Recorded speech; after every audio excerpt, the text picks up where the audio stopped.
j'espère que vous allez tous bien. Aujourd'hui on se retrouve pour une nouvelle vidéo. Et comme t'as vu dans le titre, on va parler de money money. Allô? Non mais Myriam, t'es sérieuse? Me dis pas que tu vas commencer à faire du putaclic toi aussi? Un putaclic, c'est tout simplement un titre qui va attirer un maximum d'audience. Mais non, enfin c'est pas du putaclic. Je suis juste en train d'annoncer un truc hyper important à la communauté. J'ai jamais partagé cette story time. Mais c'est surtout pour leur faire comprendre que eux aussi peuvent se faire avoir. Allez, tu perds perdre du temps là. Allez, ciao. Bien évidemment que ce n'est pas du putaclic puisque c'est une histoire vraie. J'avoue que je suis très excitée, bien que je n'ai pas bu mon café. Alors si t'as cliqué sur cette vidéo, c'est peut-être parce que toi aussi tu t'es fait arnaquer, ou peut-être parce que t'as pas envie de te faire arnaquer, ou peut-être parce que t'es juste trop curieux et t'as envie de savoir comment moi je me suis fait rouler. Alors si c'est le cas, eh ben, je te laisse pour la suite de la vidéo. N'hésite pas à t'abonner et à activer la cloche des notifications pour être averti quand je sors de nouvelles vidéos. Reprenons l'histoire. Since the beginning. Retour 3 ans en arrière, quand j'étais étudiante et un peu naïve. À Montréal, je cherchais une colocation. Je me baladais sur Marketplace Montréal, qui est un groupe Facebook et qui m'a beaucoup aidée, je dois l'avouer. Bon, si je vous raconte ça, c'est pas parce que j'ai envie de raconter ma life. Bon, un petit peu. C'est surtout parce que j'ai envie de vous apporter ce knowledge, cette connaissance. Bingo, je tombe sur une coloc. Il y avait déjà 2 filles à l'époque dans la coloc et elles passaient des interviews. Je passe mon interview, tout se passe bien et elles m'acceptent dans la coloc. Alors ça, pour ça, c'est vrai que ça a été facile et plutôt cool parce qu'il y avait tout dans la colocation comprise. Donc j'avais rien à acheter, ni de meubles, ni de casseroles. Bref, tout. C'était un full package pour une somme de 480 $ ou 460. Pour vous faire rapide, en gros, elle nous disait que le loyer il était de 1500 $ et qu'on faisait 1500 divisé par 3. On s'est pas trop posé de questions, on n'a absolument pas demandé de voir le bail puisque c'est une de nos colocs qui était là depuis des années, qui renouvelait le bail et qui avait son nom sur ce fameux bail. Bon là je sais que vous êtes sûrement en train de vous dire ah je connais cette histoire etc. Mais quand même restez jusqu'à la fin parce que vous allez comprendre quand même l'explication qu'elle nous a donnée quand on l'a cramé hein, parce qu'on l'a cramé à un moment donné hein, on était naïfs, connes mais bon finalement la vérité c'est quoi déjà le truc? Quand l'ascenseur prend... Non quand quoi? Quand le mensonge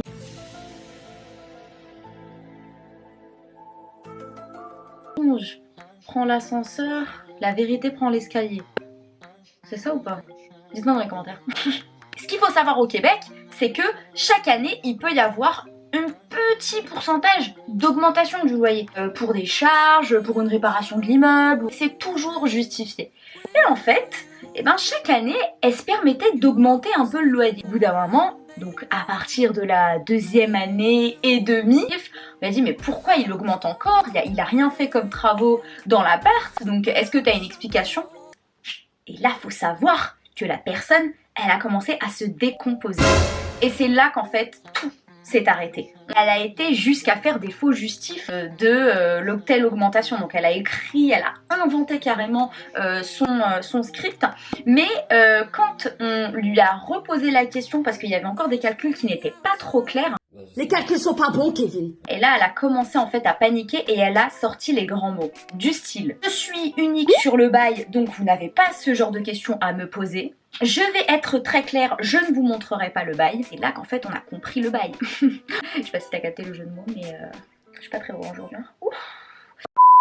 On s'est dit, il y a anguille sous roche, elle veut pas nous montrer le bail, elle a pris un ton hyper agressif. Et là les gars, quand vous êtes dans une situation de vie courante où quelqu'un se met à fuir ou à être agressif quand vous lui posez une question, il y a toujours anguille sous roche. On a commencé à faire des recherches et on s'est dit, non mais de toute façon elle nous dira pas la vérité. Qu'est-ce qu'on a fait? On a appelé le proprio et on lui a posé la fameuse question du loyer total. Au début, il voulait pas nous donner la réponse parce qu'il s'est dit, bah attends, je l'ai déjà donné à celle qui a le nom sur le bail, c'est pas la peine de le donner encore, pourquoi vous le voulez? On a dû être un petit peu maligne et finalement on a réussi à avoir le tarif total du loyer qui était finalement de 980 $. Et là, on est tombé des nues et on s'est dit, purée. Pour pas dire ça faisait 2 ans qu'elle faisait une marge de 400 $. Et là, en fait, on n'a pas trop compris. Parce qu'on s'est dit, mais du coup, moi, ça veut dire que je me fais depuis 2 ans voler 4000 $. Ma coloc, puisqu'on était 3, donc ma deuxième coloc, pareil. Donc la meuf se met 8000 $ dans les poches. Mais pour quelle raison, en fait? Et là, disclaimer, j'ai pas envie de voir dans les commentaires ouais c'est une pratique courante, ouais ça se fait, ouais moi j'ai des potes qui le font. C'est clairement illégal. Pourquoi c'est illégal? Parce que en fait de base si c'était une pratique qui était courante dans le sens que ça serait correct, politiquement correct de faire ça, elle nous l'aurait dit dès le début. Du style, quand on a été la confronter et qu'on lui a dit est-ce que tu trouves ça normal de te faire 400 $ sur notre dos tous les mois, elle nous a dit bah en fait comme l'appartement il était déjà meublé, mais wesh, c'est toi qui as acheté les meubles. Déjà c'est pas elle qui a acheté tous les meubles, donc ça c'est pas un truc recevable. Et même si elle avait acheté tous les meubles, pourquoi ne pas l'avoir dit dans le bail dès le début, genre ouais par contre voilà le loyer voilà il est temps mais moi je vous prends une marge parce que vous n'avez rien à acheter. Ça aurait été plus clair. Si elle nous le dit pas, pourquoi avoir le vice d'augmenter chaque année le loyer? Donc en fait là ça faisait plus trop de sens. Tu peux pas vouloir demander de l'argent à quelqu'un, ne pas lui dire et ne pas justifier pourquoi, et en plus augmenter comme ça sans justif ou alors avec des faux justifs comme elle avait fait. Bref, là c'est pas pour blâmer la personne, c'est vraiment pour vous dire de faire attention. Avec cette personne on fêtait nos anniversaires, on se racontait tous nos problèmes, on la considérait vraiment comme un membre de la famille, on était vraiment comme une famille, on se parlait de nos galères. Pourquoi je vous raconte ça? Pour vous rappeler que les apparences sont trompeuses. Et sincèrement, il y a un truc en fait sur lequel il faut tiquer, c'est que si une pratique n'est pas transparente, pourquoi ne pas avoir été honnête avec nous? Comment ça a fini? Eh ben on a pris nos clics et nos claques du jour au lendemain et on s'est barré. Pour qu'elle puisse comprendre que ce qu'elle faisait, c'était clairement pas logique et c'était pas net. D'autant plus qu'elle n'était pas propriétaire. Alors vraiment, je voyais pas le concept de t'es pas propriétaire et tu te permets de faire des augmentations comme ça. Tranquille, encore un billet, encore un billet, encore un billet. En fait, à force d'avoir été trop gourmand, eh ben, le karma l'a frappé, on l'a cramé. Alors, là, vous êtes sûrement en train de vous dire mais qu'est-ce qu'elle est conne cette fille, pourquoi elle a pas demandé le bail, pourquoi elle a pas demandé... Et bien parce que comme je vous l'ai dit dans la vidéo, et c'était important de le soulever, j'étais étudiante naïve, seule, à l'étranger, et j'avais besoin d'une coloc. Alors je vais pas cracher dans la soupe parce que cette coloc elle m'a quand même rendu service. Mais au final, après 2 ans, je me suis rendu compte que c'était pas correct de faire un truc pareil et j'avais vraiment envie de vous en parler.